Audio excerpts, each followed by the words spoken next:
chicken wing, hot dog and bologna, chicken and macaroni, chilling. That's like the best Thanksgiving song ever. Talking about all kinds of food and chilling with your homies. What's up? Welcome back to Thursday night. Top baits for Lake Fork bass fishing, or just the lakes in this area in general. We can talk about all of them if you want to. But hey, we're going to get down with a get down on the best baits, in my opinion, to help you guys catch some big old fat turkey bass this weekend. Like the one you guys saw in the thumbnail. Hey, that bass was actually caught last Friday. Had a heck of a day last Friday. Caught that bass on a jig. It's going to be featured in our top baits tonight. We're going to talk about several different baits you guys can use this weekend. We do have a little bit of adverse weather conditions. You guys have been waiting for a few days off to go fishing, that fall fishing, boy, with kind of the peak of fall right now. Like the best fall bite for me has been lately, but we're going to be a little bit on the wrong side of the cold front. I actually think tomorrow with the bad weather is going to be the best day probably to fish if you can get out there and bear it. Be safe. Don't get out in too bad of conditions. But man, if you can get out on a small lake or something, or even on Lake Fork, and you can handle the bad weather, get out there. And I think tomorrow might be our best bite day of this weekend. It's unfortunate. Of course, that's the way it works out sometimes. The fishing guides like to play games like that. Sometimes we get blessed with really beautiful weather. Sometimes we get blessed with really adverse weather. And then once we get on the backside of that cold front, it's probably going to toughen up. The bite's going to get a little bit slower. But never fear. We're here to try and help you. Not that we're the greatest help in the world by any means, but we're going to help you any way that we can tonight.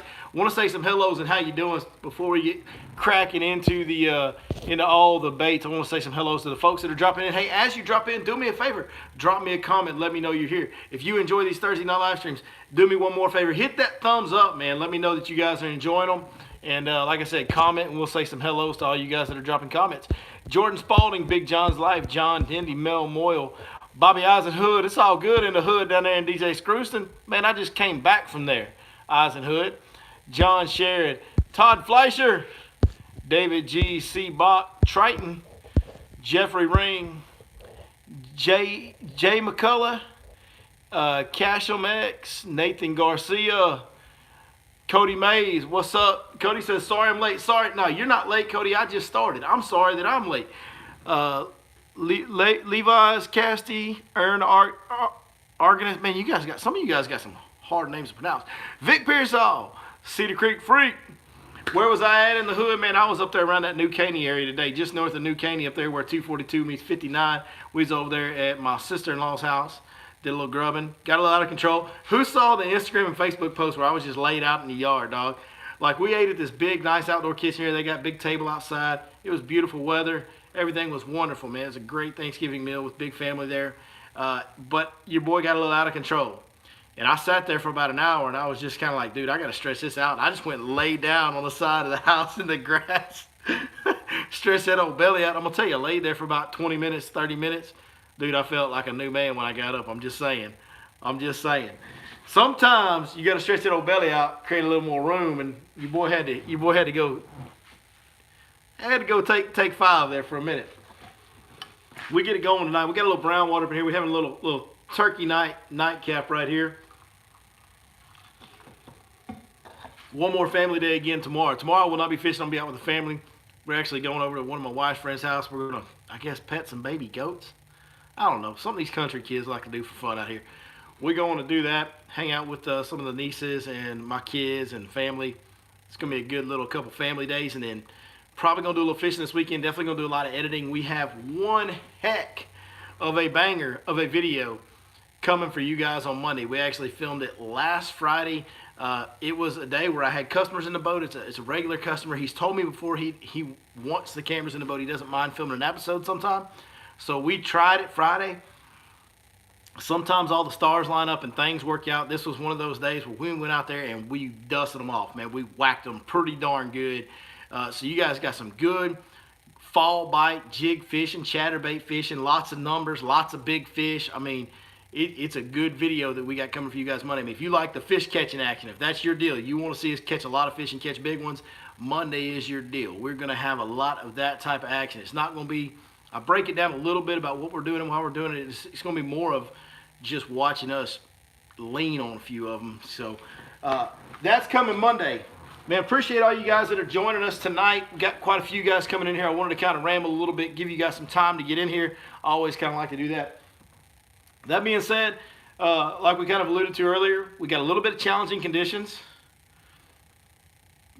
We might go on a little mini rant. Drop it in the comments if you guys want to see a little bit of a rant here in a little while. Once we get on base, we might do a little ranting. Right now, let's talk about some fishing baits. Adverse conditions with a little bit of a cool front coming. Got some foul weather tomorrow you're going to have to deal with. Might be the best bite of the weekend. Then we're going to start to kind of be in post-frontal conditions over the weekend. Maybe a little bit of cool trending in the water. That could be a little bit of a challenge for you guys trying to get bites over the holiday weekend. Let's see if we can help you. Ate too much. Now I'm trying to drink that old grown-up juice, and it's making me burp a little bit. That's all right. Man, you know, we've talked about this bait a lot, and somebody says liberal tears. It might not be liberal tears. It probably won't be any tears, but we're probably going to hurt some feelings. You know what I'm saying? Like, there might be some feelings hurt by the time we're done. That's all right, though. Nobody cares about your feelings but your mama. That's what I tell my sons all the time. I tell them I don't care. Nobody in the world cares about your feelings but your mama. Hey, jerkbait. Jerkbait's a great bait, man. It's a bait that I didn't used to throw near enough. I will have to give credit where credit's due on that. I throw a jerkbait more now than I used to, probably because of the influence of Ronnie. Ronnie Kelly throws it a lot, and just, you know, I've only been in the boat throwing a jerkbait with him that I can really remember like one time. But just hearing him talk about it and how much he believed in it and seeing some of the success he had on it, it really influenced me to spend more time with the jerkbait. I've gotten to where I feel extremely comfortable with a jerkbait in my hand. I don't have a problem putting it in my hand and leaving it there and really committing to it when I feel like the conditions call for it. Right now is jerkbait season, and it's going to be jerkbait season for the next few months. Great bait to throw. Hey, when you got this overcast weather like we're going to have tomorrow, dark skies, I really like these type of colors. These hard, solid colors, shad patterns. This time of year are my favorite in those conditions. I believe this one here is called Tennessee Shad. This, of course, is a 6 cents Provoke 106X. It's going to be a great jerkbait for you to sling around this weekend, no doubt about it. I also don't have a problem if you want to throw like one of them red ones, like that ditchweed color. You want to throw something a little bit brighter off the wall in these dark conditions. Just don't throw the translucent ones when you got these dark skies. That's my only advice on color selection. A lot of color selection can come down to personal preference. Now, bait number 2 is going to be a bait that I just get super excited about every year when I start getting a few bites on it. And as you'll see in Monday's video, we got a lot of bites on a jig. Now, I'm probably throwing a 1/2 ounce black and blue jig the most, but I want to show you guys this one because when we get shallower, or when there's not as much wind and I just want to slow down and fish a little more slow version or finesse version of that jig, I'm throwing a 3/8 ounce hybrid jig in this color right here. It's a little bit of a green with black and blue. This is called Dark Water Special is the name of this jig color, and I'm throwing it on with a Nirvana colored stroker crawl as the trailer. Trimming that stroker crawl up to where that hook comes out down here. Maybe I ought to trim that one up a little bit more. Really want that hook point coming out right here by the pinchers. I'm about a 1/2 inch high. I probably need to trim that down a little bit more, but that's pretty close. Little small profile jig. It's not real big, as you guys can see. Small profile jig, but that sucker will catch some big ones. I'm telling you, it will absolutely catch some big heads, like the one you saw on the thumbnail. Even on my 1/2 ounce black and blue jig, I trim the skirt and the trailer of the crawls that short. All throughout the fall and winter, that's how I fish my jig. Throwing those around creeks. Starting to spend a lot of more times around, not necessarily big sharp dropping creeks, not deep creek bends or anything like we do later on in late December and on into January, but we're spending a lot of times around creeks in anywhere from 4 down to 8 or 10 foot, a little bit shallower creeks with a little bit more subtle. They don't have to have those big sharp drop-offs, and also not always necessarily right in the bends. We're kind of exploring around those creeks, just pitching and flipping to all the visible timber that we can find, trying to stay in areas where we can visibly see timber and brush to pitch and make sure our jig's always around a good piece of cover. That seems to be a key deal right now. Another bait that you can depend on when there's a little bit less wind and you need to slow down. As the bite gets tough Saturday, Sunday, man, pick up a wacky worm, guys. We talk about it all the time on here, but a wacky worm can be so darn dependable. The one that I use is a 6.3 inch Divine Shaky Head worm for 6 inch fishing. I rigged that wacky style with a weedless wacky hook right in the middle, put a 1/2 nail weight in the head, and go get after them. Green pumpkin is an absolute killer. A green pumpkin straight tail worm will catch them in the fall. You can wacky rig it up shallow. You can throw it on a shaky head or a drop shot in middle to deep depths. Hey, even around that creek channel, if you wanted to be that guy, you could shaky head and drop shot a straight tail green pumpkin worm. When you get to the fall, especially the second half of the fall, is a really, really, really key bait around East Texas. another bait that can get it done, especially tomorrow, inclement weather. Go get around a little bit of vegetation. If you can find any kind of vegetation, you find some bait fish that you can see being active in an area, visual signs of bait fish. Man, a bait that will catch them tomorrow in that foul weather is going to be a chatterbait. A shad pattern chatterbait. It hasn't really seemed to matter. I've been throwing Beehite Delight and the shad patterns. They both seem to be getting equal amounts of bites. But that chatterbait will catch you some fish tomorrow. If you guys are going fishing tomorrow, with this bad weather we got, cloud cover, a little wind, a little rain, that chatterbait's probably going to be your very best friend. So hang on to that one, especially if you're old shallow water dog like I am. You like to get up in them shallows. Now, that's kind of my attack for shallow out to even some of the mid depths. Now, a couple baits that, one bait that you can throw in mid to deeper depths that's really effective is going to be an Alabama rig. If you're getting around bridge pilings, columns, there's some fish around those, a few, not a lot, just a few starting to get around some of those on Lake Fork, and I'm sure there's some on other lakes as well. Docks, deeper docks, transition point docks, secondary point docks, creek swing docks, stuff like that.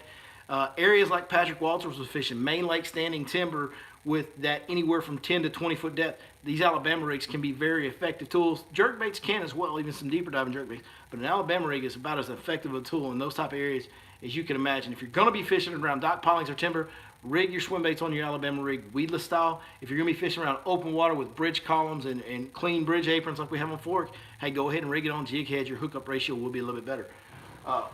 Something else you can do. There's been a little bit of this going on, and this is great. If you got some kids, it's holidays, maybe you got some kids and you want to go out and let those kids have a good time. This is a time of year to make a kid fall in love with fishing, I'm going to tell you, because you can go out and graph some offshore structure and just find an overabundance of life on some road beds and pond dams and things like that. And it might be mostly yellow bass, white bass, catfish, crappie. It'll be a little bit of everything mixed in there. But you can go out and catch all those species on a jigging spoon. The best spoon for me lately has been this 1/2 ounce KT spoon. You can buy this spoon right here at Oak Ridge Marine. It's called a KT spoon. That's been the one they've been biting the best. It's a little bit lighter. Takes a little bit longer to fall. Got to be a little bit more patient than some of the Cotton Cordell slabs or the Joe Spates jigging spoons that I like to use. But that's been the one they've been biting the best here lately is that KT spoon. Now, the cool part about this is when you get out around those yellow bass and white bass, there's always some big bass lurking and even some smaller and medium-sized bass that are running with those whites and yellows, right? And you accidentally catch greenfish while you're catching a lot of numbers of other species. And every once in a while, it's not every day, but every once in a while, even on a little jigging spoon, and we've documented it in the past on videos on this channel, we've done it over and over again, you accidentally run into a big largemouth that's out there trying to eat some of those yellow bass and baby crappie and smaller white bass. They screw up and that jigging spoon falls right on their head and they bite it and you catch them. Hey, I've even snagged like a 7-pounder in a belly before doing this deal. I think I just dropped the spoon right on him, and when I went to stroke it, I popped him in the belly and got him. It happens. So there's some giants around there, and you never know. You might have your kid out there with a Zebco or something, and he's whacking the whites and the yellows, and all of a sudden your kid has like an 8 or 9 pounder, or sometimes even bigger than that, on like a little Zebco reel on a jigging spoon. It's a pretty cool deal. It's a fun deal. Kids get excited no matter what bites. As long as they're getting bites and fights, they're excited. And this is a great time of year to do that for kids. So there's the top baits, man. There's how I recommend going about it. It's a good time to be on the water. There's a lot of different things you can do. There's some big fish to be caught right now. There are some tough days to be had right now as well. That's part of it this time of year, especially like when we get on the backside of this cold front. There might be some tougher bites. Maybe that's the time to take your kids out there and go do that multi-species spoon deal. It can save a tough day and let you still have fun with the young ones. But anyways, jig, jerkbait, chatterbait. I mean, these are all baits that you guys will see a lot throughout the colder months. These are standby baits that catch big fish in colder months. So hopefully you guys can take that to heart. Hopefully using some of those baits will help you guys out. Oh, there was one other bait that I didn't grab. A square bill. A little square bill. Let me grab it. I've got it right here somewhere. Here we go. Show you guys a square bill that I've been using. Because I have, especially when I see some shad fire and I'm not around like vegetation, if I see some shad start to move around, maybe a little bit of activity, man, these little square bills have been killing it for me. This is the Crush 50X from 6 Sense Fishing. This color is Shad Drone. They used to have Shad Drone. Back in the day, it was my favorite crankbait color they made. It went away for a long time. Now it's back. It actually looks a little different than it used to, but man, this Shad drone, this version has been catching the fire out of them. If you see some activity, this little bait right here will catch them. It's been a really good bait for us here lately.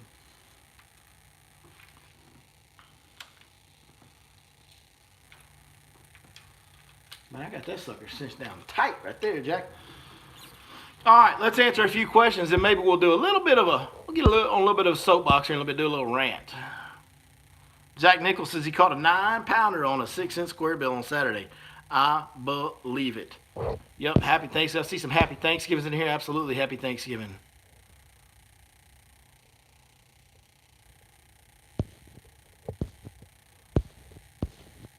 What weight on the A-rig? As light as possible. On jig heads, 1/8 ounce jig heads. On weedless baits, man, sometimes I'll even rig them on just weightless EWG hooks and put like one belly weighted EWG hook in the middle. I like, it just depends. If the fish are sitting deeper, then I'm gonna weight my belly weights on my weedless hooks a little bit more, but never more than 5 of the lightest belly weighted hooks I can get away with. Never more than that. That's still a lot of weight. By the time you do that, it's still gonna be, with the rig, the wires, the swim baits, the weights, it's going to be, a couple ounces anyway. So I try to go as light as possible. How deep does the Crush 50X dive? In all reality, I tend to throw that on about 12-pound line, and I can get that bait usually down to about 4 foot. 5 foot's kind of pushing it. 4 foot, I'm comfortable contacting a little bit of bottom at 4 foot with that Crush 50X.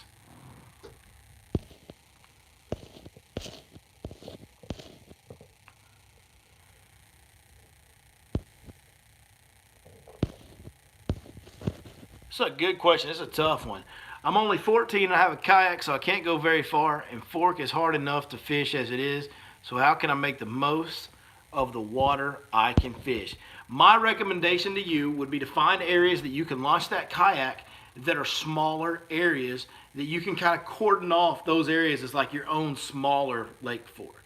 Somebody I saw recommended Running Creek. Running Creek would be an excellent option. Coffee Creek. These are excellent options. Launch at the bridge and just fish from the bridge north. Make it like a little miniature version. Hey, and go out there and break down the creek channels. Go out there and break down the points within those pockets. Look at the grass lines in those areas. Both those pockets have grass. Hey, another great place to do that would be way up north. Now, right now would be a tough time to do that because the water's low, but when the lake's full, like the Highway 19 area would be a really good place to do that. Launching off the bridge in the back of Pinson would be another good place to do that. So I'd try to find these areas that have road access crossing these creek arms and backs of creeks, and I would go in there and make those areas around those bridges my own little miniature version of Lake Fork, and I would stay in that area with that kayak.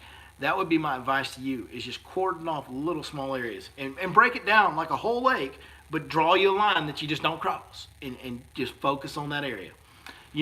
One thing you kayak guys, in my opinion, I think one thing that's a kayak guy's strength is your ability to slow down and be stealthy.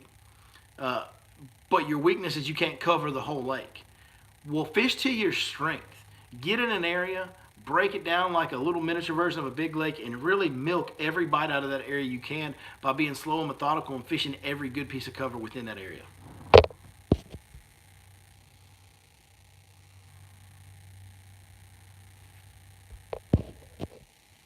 When you're running Welsh to the inlet, how do you run it down the right towards the levee or the other side? Bro, when you're running Welsh, when it's a little bit low, you need to start puckering up, Jack. Like, even right there in that cove where we all run in and out of the boat ramp, like, Welsh loses another 6 inch to foot of water level right now, and in the cove out in front of the boat ramp, there's stumps that people will start hitting. Like, Welsh ain't no joke when it starts getting low. And I see people running it and running up north like it's full. It ain't full, man. And when it ain't full, there's a lot of stuff that comes into play. Welsh is a dangerous sucker to run when the lake starts dropping. I idle a lot out there when the lake starts getting low like it's starting to right now.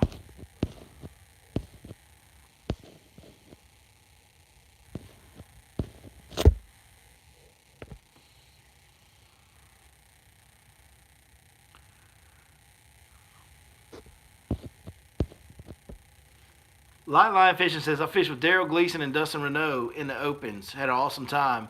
Mentioned you, and they actually said I put out good stuff. Well, man, if Dustin Renault and Daryl Gleason are saying I put out good stuff, I'm doing something right. That's two guys that I definitely, god dang, dude, they've been around, bass champs for Dustin Renault and other trails, and, I got a lot of respect for the Renault guys. I mean, Timmy Renault, Dustin Renault, all those guys, I got respect for them for sure. I know of them, and I don't know them personally, but I know of them, and I know what they've done.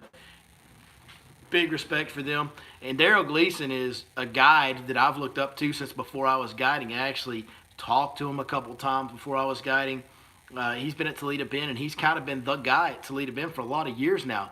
And, man, I'm hoping that something breaks loose somehow, some way or another, or somebody declines an invite for the Elite Series and Gleason gets into the Elites, he might be. So to have a guy of that caliber that's this close to being in the Elites, complimenting anything I do is awesome, humbling. Thank you. I appreciate that very much from Dustin and Daryl. That is amazing, man. I need to reach out to Daryl, see if we can get him on a podcast or something. Like I said, I've talked to him a couple times. Really good guy to talk to, really knowledgeable fisherman, just a good guy.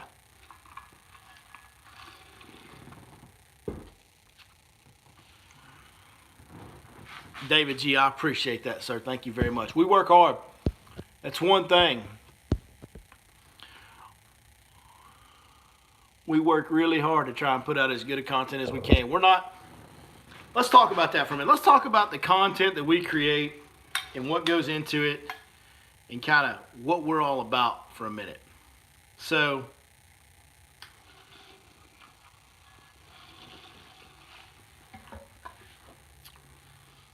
we work really hard to put out a lot of content. And that's because I'm passionate about what I'm doing more than anything else. And I'm very appreciative of the small, like I said, we're tiny, insignificant in the world of social media. But for a small business, it's a great platform, no doubt about it. It's far exceeded any of my expectations. There's no doubt about that. I mean, we're sitting here right now. We're right at 20,000 subs on YouTube. We're almost at 10,000 followers on Facebook. We got 6,500 on Instagram, and we got 27,000 on TikTok. I mean, we're right there at we're in the low 60,000s in followers on 4 different platforms. That is unfathomable to me from where I thought it would go when I started. But I've never set out to grow my platform and make it big. I want my platform to be as big as possible, but I want it to be as big as possible doing it the way that I want to do it, and doing it in a way that it's content that I would enjoy and content that I would respect and appreciate is what I've always tried to do. And I come from a little bit different background, man, I'm not an insider in the industry. I didn't have a lot of friends in fishing. I didn't fish a lot of big trails. To me, what I feel like is what a lot of you guys are. And I was a guy that worked 60 plus hours a week, and all I thought about the whole time I was doing that was bass fishing. And I watched every show and read every magazine and recorded all the fishing shows and Bass Champs, and I saw Dustin and Timmy Renault on there. You know what I mean? All that stuff. And I just really, really, really longed for every time that I got an opportunity, whether I got off work a little bit early and got a couple hours in the evening, or whether it was a full Saturday and Sunday or just one of those 2 days. Man, I just really relished every opportunity, and I wanted to catch them as good as I could. Not because I had a tournament, not because, I did sometimes fish some smaller tournaments, but it was just a lot of times me and the fish in that game of figuring out how to get the next bite and the biggest bite that I could. And I was crazy and obsessed about that. And that's how I feel like the majority of you guys are. That just seems like that's what most of y'all are. You'll fish an occasional tournament here or there, but mostly you're just passionate about getting out and catching them every chance you get. So when I started making content, I wanted to make content for that guy, the guy that I was, the guy that works his butt off all week and wants a good active current, wants to know what baits. The reason we do Thursday night top baits is because I want to know going into the weekend, what baits should I be throwing? Has anything changed this week? Is it still the same? Even if it doesn't change week to week, I want to know that. If it does change week to week, I want to know that. I want to kind of have a good starting point. I would read every online fishing report posted by Andrew Grills and Eddie Garrett and Cody Malone and all those guys back in the day that were on all those websites posting fishing reports. And I'd read all of them trying to know what I needed to do that weekend. And so when we started making content, that's what this is all about. We want to show you guys and have you guys enjoy our experience on the water once a week when we take the cameras out. But we only make one video a week of us on the water fishing. The fishing action is just one video a week. We make 6 videos a week, guys. I guess a second one is a throwback video now. But Wednesday is an in-depth instructional. And when I do instructionals, hey, there's other guys that'll go out there and you'll see these little quick videos on Facebook. There's other guys that might make this. But to this day, one thing I'm real proud of is I've never seen anybody else take the time to go as in-depth on instruction as we do, where every single time we sit down and give you an instructional, it is the exact baits, the variety of colors, when we use them in certain situations.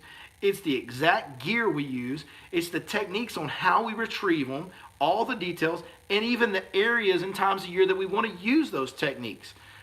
We try to give you every single thing that we know about that technique every time we do a Wednesday video. Then on Thursdays, I'll tell you what baits are working that week. And then on Saturdays, we got a seminar where every other Friday night, I take time away from my family and go sit there and talk to you guys. And we record it and share that. And then, of course, the podcast, we do some instructional stuff and some tournament reporting and, just discussion. Not really reporting, but discussion and breakdown and stuff like that. So I really have tried to make content. Listen, nobody's going to have a viral YouTube channel or a significant social media influence by doing in-depth instructional videos. Unless it's, a bunch of dudes that are on the pro tour and you get all those guys involved, then maybe. But just a local fishing guide is not going to go viral by doing instructional videos. I've continued to focus on that because that's what I'm passionate about. And that's what I feel like I owe to all of you that have helped me get to where I am by watching the content and helping me create the platform. So that is exactly why I do the content the way I do. I don't care. Like, if this channel lost 80% of its subscribers tomorrow, man, as long as I can still keep booking enough trips and scraping together enough sponsor dollars to keep doing what I'm doing and my family doesn't go hungry, I'm fine with it. Like, I don't need growth. It's not something I long for. It'd be great. It'd be nice. But it's more important to me to do stuff that I care about. And that's what I do. See a lot of cool stuff. A lot of cool stuff coming in the comments that I've seen. Lightline Fishing says, you inspired me to do my own channel on Ozark Lakes, just sharing truth like you do. Man, that's real. I thank you so much. I appreciate that. That means a lot. Thank you very much for sharing that. Cedar Creek Freak says, you make a living on front deck of a Skeeter. You're living the dream. Everything else is a bonus. Exactly right. Couldn't have said it better myself. I get to run around. Dude, I would have never dreamed I'd have had a boat like this, Jack, when this deal started. This is my fourth one of these now. Like, that's crazy. That's crazy. My fourth boat like this in 5 years. That's insane, man. The sponsor programs that I've got, partnerships with 6 Cents and Skeeter and Lose and Smash Tech, and I never thought I was worthy of any of that. So yeah, this has far exceeded my expectations, and like I said, I could lose most of it as long as I can still survive and I get to go out and get on the deck of that Skeeter every day and make my living and my family's not hungry. Bro, I'm great. I am living my dream by doing those things. So couldn't have said it better myself.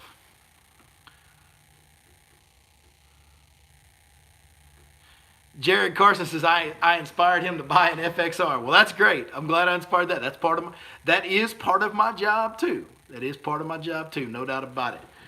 Hey, that being said, there is something that I do want to address tonight. First, there's a question that I want to ask you guys. All the good and positive, and we try to stay good and positive around here the vast majority of the time. Man, I don't know if you guys would even want to see this, or if this is something that would bother you guys that you didn't want to see me do. It's a weird dynamic. But would you guys want to see a straight up, no punches pulled, all the dirt laid bare guide drama story video? Would you like some serious dirty details, even on myself? I'll tell on myself. Now, I'll tell all my dirt too. I ain't ashamed. I've made mistakes and I ain't ashamed of it. I'll keep working hard through them just like I have my whole life. But is that something you guys would want? Now, it would get nasty. I'm going to tell you, it would get bad because I know some bad stuff. So do y'all want to see that?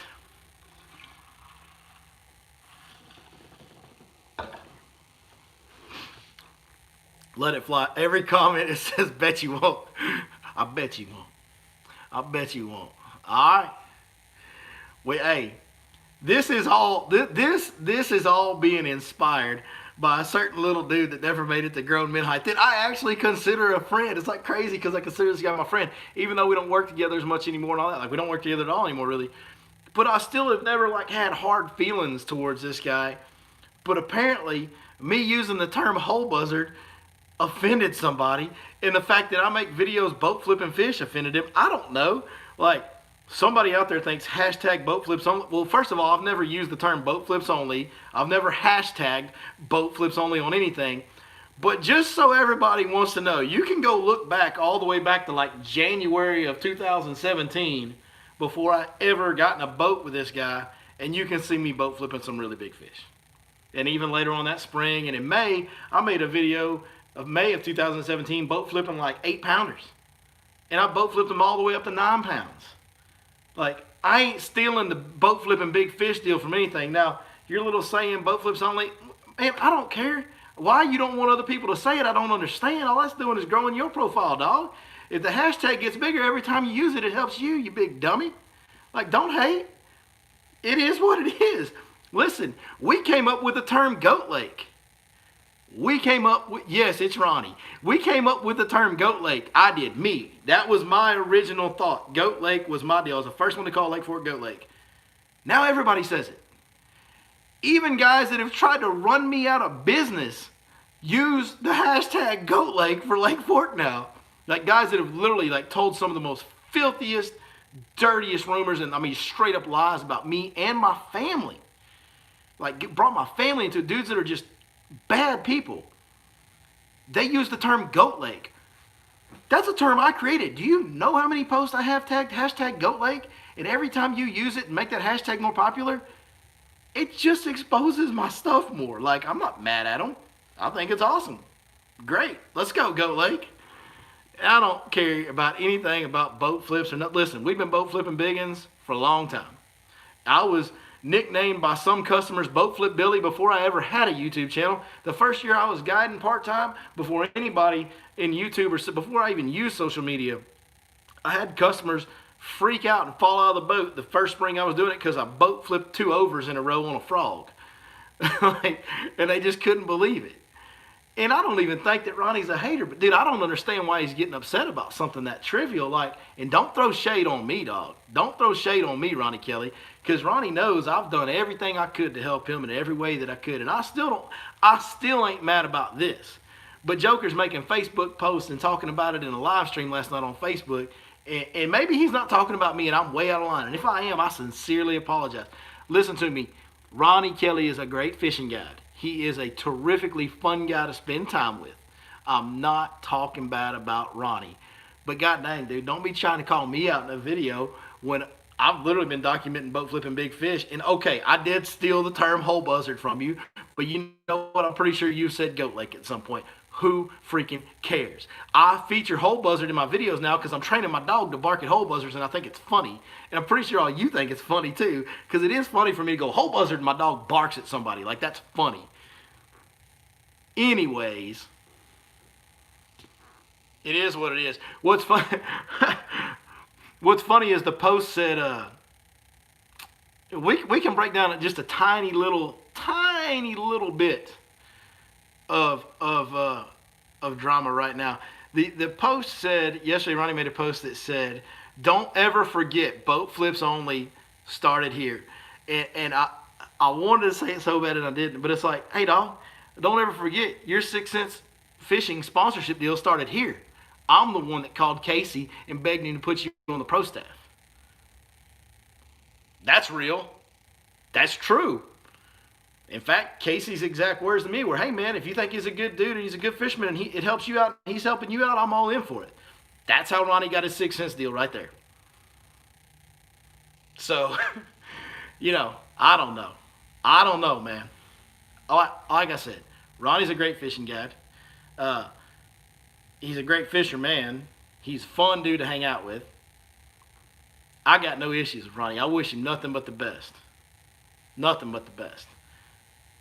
But don't be throwing shade at me, dog. Like, don't. There's no reason to. I've never thrown any at him. It's ridiculous. It's ridiculous. I ain't done nothing but try to help that guy, so. Even when me and him argued like cats and dogs and didn't get along, I ain't never done nothing but try to help him.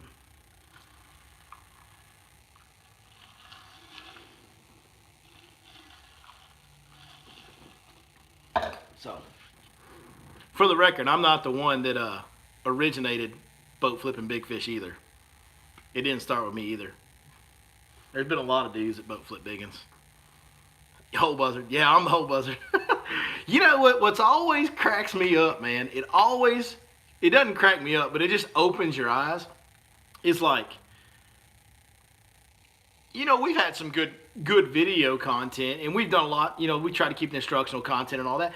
But as far as the fish catching goes, we haven't caught as many giants for a big part of this year as we normally do on camera. And I haven't really posted very many pictures. I've gotten away from posting pictures on Facebook and Instagram. Heck, I'll go months sometimes without posting on Instagram. And I've just had a crazy year off the water at home. 2020's been insane, I think, for everybody. It has been for me, too. And I've had some extra stuff going on, too. So I haven't probably done as good a job this year as I have in the past of getting everything out there. But, man, I hadn't made a pic drop post in a while. And I don't drop pics of every trip. And I don't post pics of every big fish we catch anymore. I just don't. I don't know if it's just I've gotten spoiled and so used to seeing fish of the size that we catch around here. But Friday we had that good day. A really, really good day. For the fall, we've all been kind of struggling throughout the fall off and on. And we had a really good day Friday. And I dropped some pictures of quite a few big fish. And then all of a sudden, my next video, I get a comment about how I steal spots for our app. Well, man, when the app first came out, I got accused every single guy out there accused me of stealing their spots to put on the app, which, of course, not true at all. But I hadn't heard any comments like that all year since I've been kind of quieter on social media. I haven't been posting as much stuff. And then all of a sudden I drop some big fish, and then we drop a video where we're joking about hole buzzers, and somebody telling me that I'm stealing spots. They said, oh, that's real funny. The guy that steals all the other people's spots and sells them on the app is calling somebody a hole buzzard. Like, those comments don't come up until you start having success. That's always the way it goes. I never experience negative connotation from anybody. Like, if I don't post any big fish pictures, I don't catch big fish on videos, then nobody will say anything.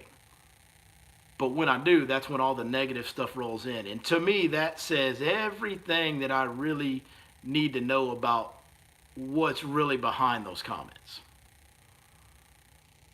So, that's going to conclude the rant tonight. I felt like Ronnie may have not even been talking about me. Somebody else may have said something. And if he was, I apologize. And I've said it a million times. I don't have any problem with Ronnie Kelly. Wish him nothing but the best. I think he's great in every way when it comes to the business he operates. So y'all don't hesitate to book Ronnie Kelly. He's a great fishing guide. And I hope that he would tell you the same about me. I think he would.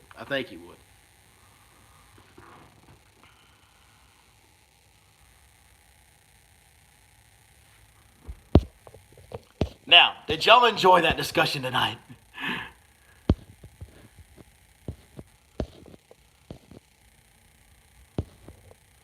Big flutter spoon this time. Toughen up, Buttercup. I'll try, man. I'm not very tough. Big flutter spoons this time of year. Man, I have not gotten on a big flutter spoon bite one this fall. I haven't thrown it as much, and I'm going to tell you why I haven't thrown it as much. I haven't thrown it as much because I haven't seen near as many of the really big bass on those offshore spots. Like, normally you get like these wolf packs of 3 to 5 to 8 or even 10 sometimes of these big bass around those yellow bass and white bass. And when you get those wolf packs hanging around outside those yellow bass, that's kind of when you catch, not a lot, but you can get some really big bites on a flutter spoon in the fall when that's going on.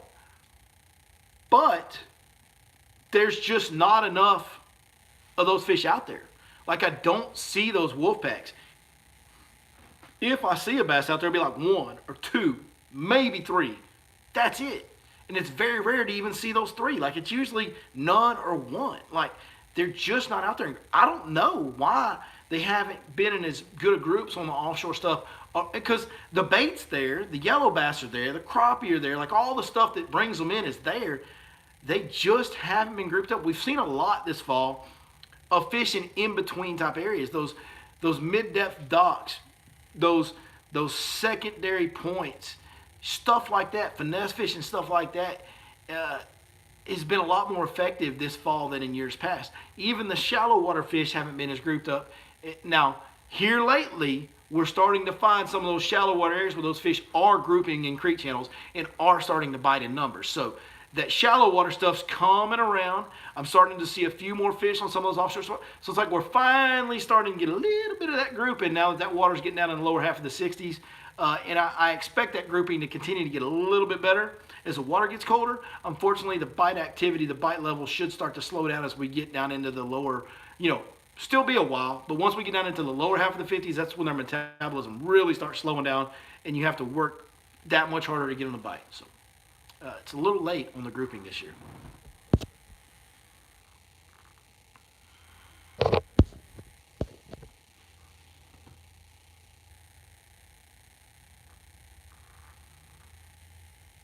Jake Morgan.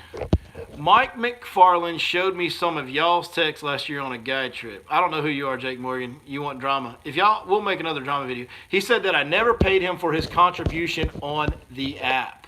Is this the case? So here's what happened. Mike was going to do Lake Athens for us. That was going to be Mike's contribution. He was going to do Lake Athens. Literally, the week that Mike turned in, or the week or two, like we didn't even go a month, but the week or two that Mike turned in his spots, before the package was even live, Mike decided that me and him weren't going to work together anymore. Mike lost his head and went flat out crazy on me, if you want to know the truth. Don't want to hash this back up. Me and Mike have made up. We're good. But you asked the question, so here's the answer.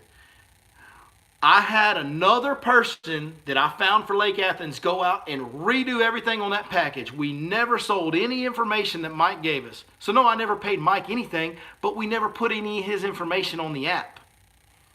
He decided that he wasn't going to do it, so I didn't put any of his info out there because I needed a guy that was going to go forward and continue on with the app. He was going to do Lake Athens. He decided he wanted to do that, and then he never did it.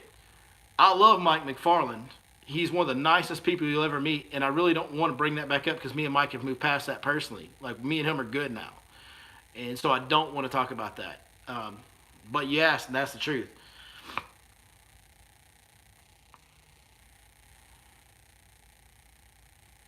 Yeah.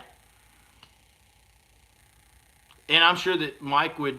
Now, he did turn in the first month's worth of information, but the agreement and the contract that we put out for people to sign is that you will do it from the year you start. You will do it if it's early in the year, you do it through the end of that year. If it's halfway through the year, you do it through. So like if you sign up, like let's say that Jeffrey Ring.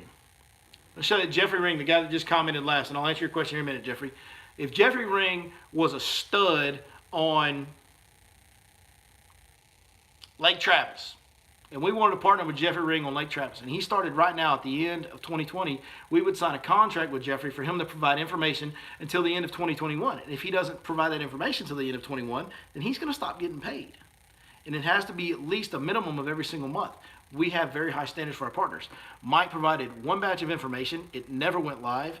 And he was not going to do any further updates. So, no, I don't know what we should have paid him for. He didn't deserve to get paid for it. He didn't do his job. It was for the contract through the end of the year. So, and that was the beginning of last year.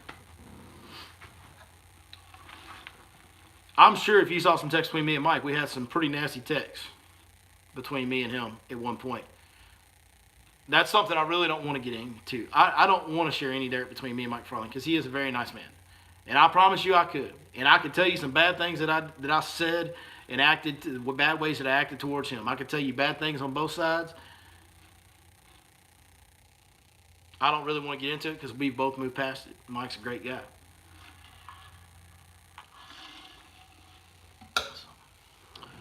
Man, maybe I don't want to make that drama video because if I make that drama video, there's going to be a lot of stuff about a lot of people.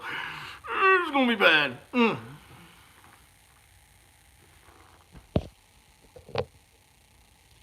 Cody May says, I also heard you said Vic looked like the guy off the Goonies. No, I said he looked like one of the Gookins.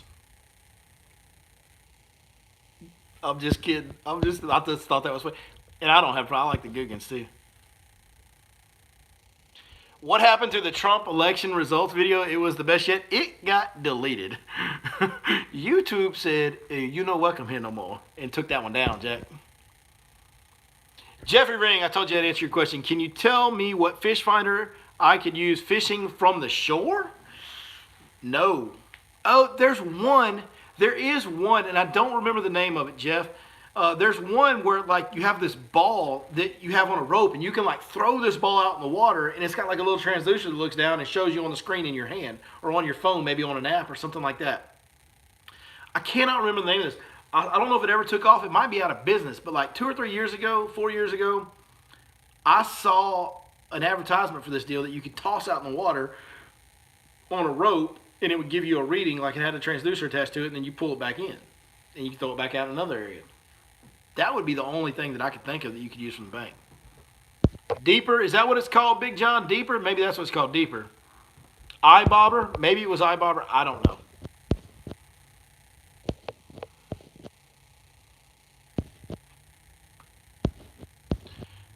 Now we're starting to see guys. Now we're starting to see guys say they don't want the drama video. Earlier, everybody wanted the drama video. Now people don't want the drama video. I don't blame y'all. I don't think I want to do it either, honestly.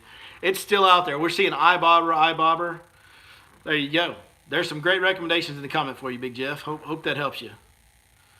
Uh-oh, John Didney said, I heard they were a waste of money. Man, we went a long time tonight. Listen. There may be some things that I don't talk about sometimes because I don't feel like they need to be talked about. Maybe they don't deserve to be talked about. There's some comments about me that I never address because I don't want to give them merit.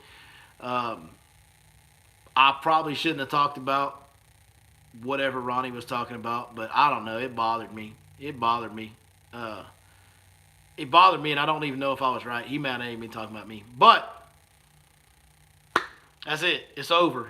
Long live stream. It is what it is. One thing about me, you guys will get the truth. I absolutely will not lie to you. I may not talk about some things that I don't feel like need to be talked about, but I will not lie to you guys about how we're fishing or anything else.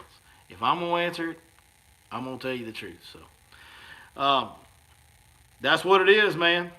Appreciate you guys watching as always. Hope y'all enjoyed tonight. I kind of feel like I regret it already, but it's done now. It's out there and it's live, baby. Let's go. 2020. Let's hit it on a bang, y'all. Here we go.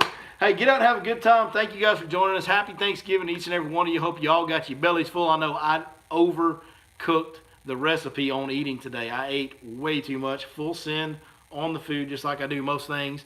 Hope y'all did the same.